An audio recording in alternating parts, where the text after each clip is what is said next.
Oh, Demings, 14 points, number 12.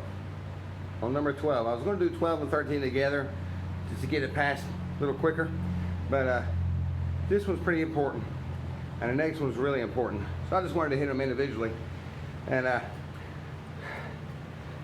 I'm curious, as you get older and you work out, or as you get older and you face things in life, what kind of barriers do you come across?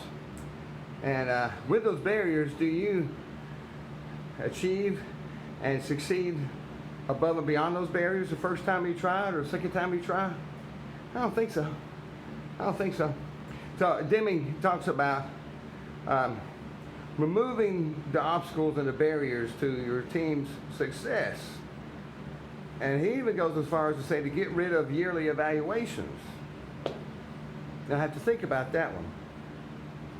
You have to evaluate and you have to measure, right? But maybe we're measuring the wrong thing.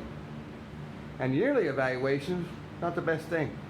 It needs to be a constant evaluation of the processes, what they've learned. You got to prepare them for the changes and improvements in the future, right? But if talking about ownership, right? Give them ownership. That's a huge win to get over barriers, right? But when you give them ownership of something, you can't just like evaluate them the next day and say you didn't do a good job, right? So at this other place I was at, they decided to do this frontier thing and to give everybody ownership of, they said like the front cashier would be, you know, in charge of certain metrics that they had no clue what they were. So we had spent a lot of time training them on that.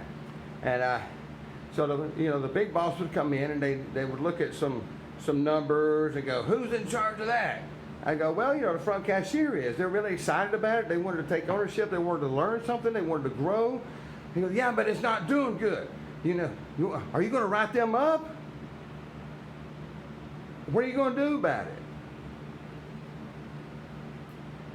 I'm like, man, this is a front cashier trying to step out and trying to change, trying to be better, trying to do something different, taking ownership like the company wants them to. You can't expect them to succeed the first week they do it.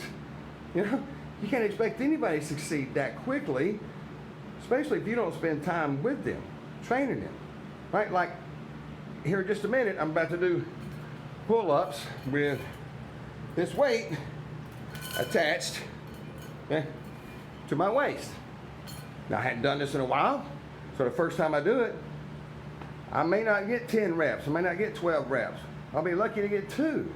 But if somebody evaluated me on that and said, man, you didn't get 10 or 12 reps, you're a failure.